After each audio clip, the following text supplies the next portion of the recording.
I want to start calling Madhouse the king of cliffhangers if they continue doing this to me. My heart cannot take it. I want to say it. It's been happening for the past couple weeks. I've been watching an episode, I'm getting very into it, and all of a sudden it fucking ends. It's only a couple minutes long in my eyes. They did this to me on Hunter x Hunter, and now they're doing it again to me on Parasyte. Madhouse, I can't hold this. Why do you do this to me? When I'm getting so deep into the episode, it's getting so damn good, you're getting up to an amazing moment, especially with this episode, and then guess what? Ending song. Don't get me wrong, I love the ending song, but why do you fucking do that to me, Madhouse? I don't like that. I have so much fascination towards Parasyte right now. I really, really want to know what happens. I am not joking with you. This is by far one of the hardest series I am currently watching to resist the manga. It is so hard to resist right now. This is the exact same temptation I had when I wanted to read Hunter x Hunter when I was watching the anime, because this series, man, is just so fucking good.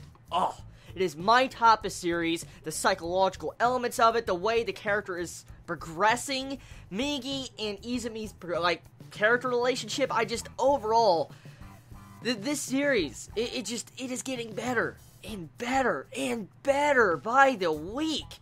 I mean, I heard so many people hyping this series up before it came out. I saw a lot of manga readers say this series is going to be fucking great since it's Madhouse. It's pretty much going to have all that budget that Hunter x Hunter had into it. I knew the series would be good, but not this damn good.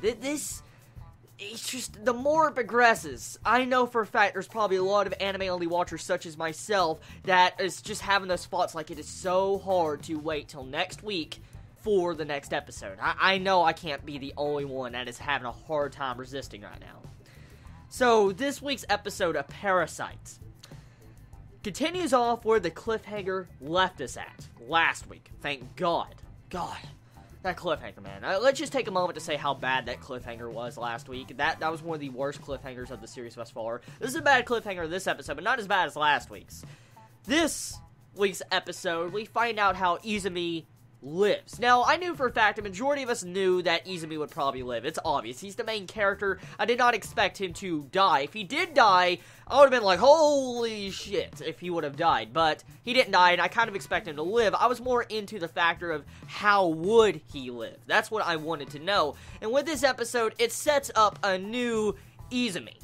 We see him become a new person, technically, in this episode. Now, I've heard a lot of manga readers hint and talk about how Izumi in the, opening song, when he has his glasses off, is very badass. I've seen a couple of Chibits mention it. Thank God none of you have spoiled me. But some of them have mentioned that there's a lot of connections, or similarities to White Kaneki and Izumi when he goes into this no glasses mode. Now, people say that's not exactly similar, but if you like the white-haired Kaneki from Tokyo Ghoul, you might like this overall, character personality transformation of Izumi in this episode. Clearly, Izumi has become a lot more haggard. He's definitely worn down in this episode. He wants to get revenge, and there's a lot of different changes going down in Izumi at a psychological level, as I can see in this episode, and physical level too. Not just psychological, but also his physical body has underwent some form of changes in this episode, which I want to mention. But first things right off the bat, I want to talk about how Migi saved Izumi. Migi transformed himself into a heart, and honestly, in Fury, I guess it's kind of possible. I mean, it doesn't actually break the laws of the series if I think about it, because let's put this in perspective, okay? In today's society, real society at the moment, scientists and stuff are being able to make artificial hearts and stuff to be able to pump blood. There's automatically stuff like that in the real world. That is possible to make, some form of artificial heart to pump your blood for your system. And so, Migi becoming a heart really does not break the laws that is set up by the parasites in this series, in my eyes, because when the parasites take over a certain part of the body, it's because they, couldn't get to the brain or something. For instance, the brain is the main, head host control system. For instance, it controls the nervous system and stuff like that. Well, for Migi to be able to, take over the heart or transform the heart, it kind of makes sense, since the heart is just technically a muscle, and if you could just forcefully pump blood through it, you should be pretty much fine. You don't need to have really intelligence or control over the entire body to be able to control the heart, if you get what I'm saying. I don't know if I'm explaining that right or not, but Migi turning into a heart makes a lot of sense, and actually, I compliment the mangaka of the series actually doing something like that. That actually does not break the laws of the parasites, like, that's been already set up. Like, you can't have, like, a male host that took over a brain to transfer to a female host brain. You can't do that.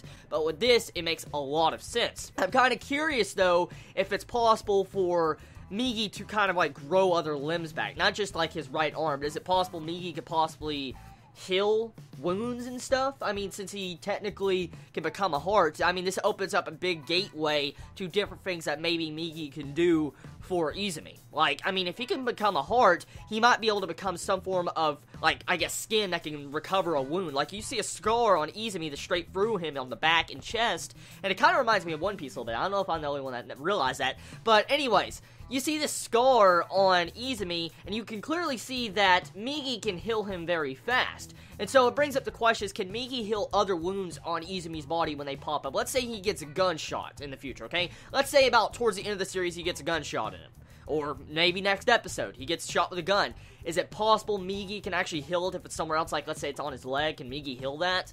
I mean, we gotta think about this right now. Another question past that I want to ask is the type of, like, psychological change that's going in Izumi. It seems like Migi can actually sense Izumi's personality. It's been hinted at constantly for the course of the first episode and onward that Migi can kind of, like, tell if Izumi is experiencing fear. He can, actually tell this. Well, in this episode, he talks to Izumi saying that, I know you have a lot of animosity towards me. You have a lot of hatred, and you don't like me. You have a lot of hatred towards my kind, since one of my kind killed your mother. And with this aspect, you can see that Migi really knows what's going on, like what Izumi is thinking. Migi knows this. And the question is like, this overall development, you see like a common bond growing between them. I mean, Migi as a character, he's still holding on to his personality he's had as a bug or something that just wants to make his own self live. That's how he's acted. But there seems to be a lot of emotions growing in Migi. I mean, let's think about this for a second, okay? Migi could have tried to relocate to another arm or something if he wanted. Like he can go off of his host body for 3 minutes. It's already been proven. He could do that. And the thing is, if Migi really wanted to, he could have easily have just, left Izumi there dying and just ran off to a neighbor and stole their, like, hand. It could have easily been possible. So you gotta think about this for a second. You can clearly see that Migi has some form of, like, emotions when it comes to Izumi. Even though he stated in this episode, the only reason why I try to keep you alive is because if you die, I die, it still doesn't matter. I mean, Migi technically could have easily went to someone else's body. Because there's a bunch of houses around, he lives in a neighborhood, Migi could have easily found a hand. Anyways, besides that, moving past the overall that aspect, the main thing I'm wondering is, why is Izumi experiencing a different, like, physical transformation?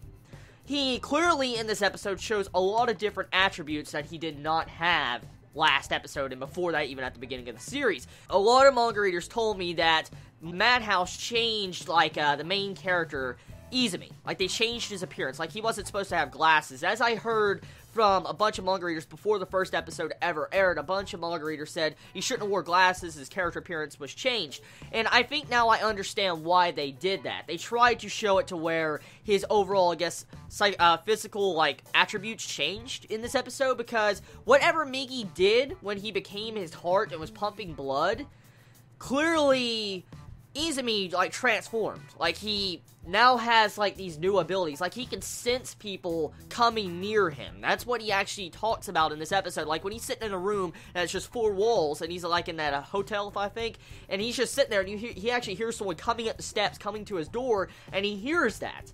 And this instantly makes me think of a couple theories about what that possibly means. Migi reveals in this episode that after what he did, becoming a heart for Izumi, healing him, pretty much he's gotten a weakness. He now has a weakness. I don't know if he's always had this weakness, but what he reveals is most likely he just recently got this weakness.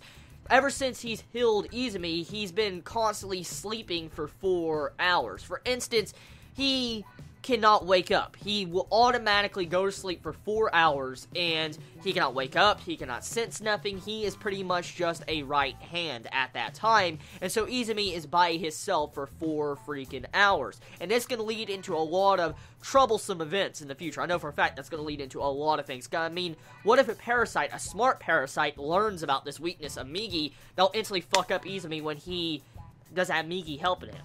That's a massive, massive weakness.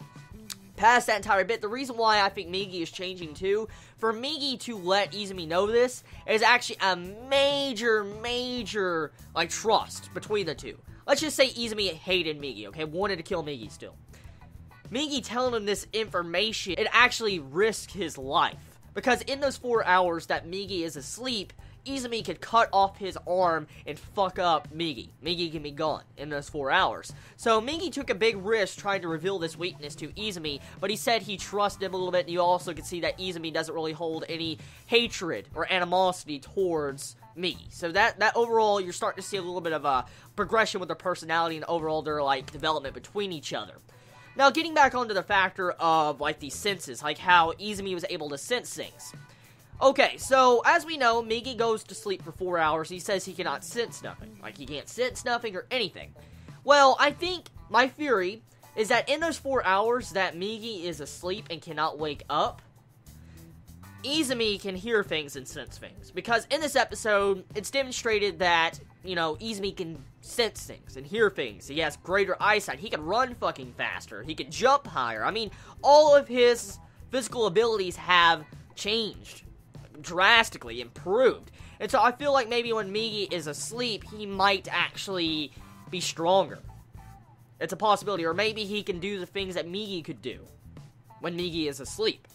That's a possibility. I don't know. We'll have to see exactly where that goes. But overall, though, the episode, very good. Ends on a cliffhanger to where we see this dude sitting on the steps on the beach. And from the appearance, from the back of the head appearance from what I saw, I don't think that is the mother. I personally don't believe that is the mother from what I saw. It looks like an entirely different person, and I don't think, like I said, that is Izumi's mother. So I want to bring up something real quick. If that isn't Izumi's mother, you know what would be very fucked up? Like, very, very, very fucked up? Is if after, you know, Izumi talks to this person and probably kills him most likely because he wants to kill Migi's kind, he wants vengeance. What if Izumi's mother, or fake mother now, goes to the hospital while he's talking to this parasite, if it's a different parasite, and kills Izumi's father? That'd be very fucked up. It would be a very, very fucked up situation if that actually happened, but we'll have to see where that goes. Overall, personally, in my enjoyment and everything, I want to say 10 out of 10 episode. Fucking amazing. Seriously, Parasyte is damn freaking good. The way it makes me think, the way it actually makes me think about different situations, and the way it makes me think about the psychological levels of, you know, Izumi and Migi, it's intriguing. So yeah, 10 out of 10 this week of Parasyte. Tell me your thoughts in the comments below. I love you all so much. You have a wonderful day or not, wherever you live. Please be safe. Chibi out.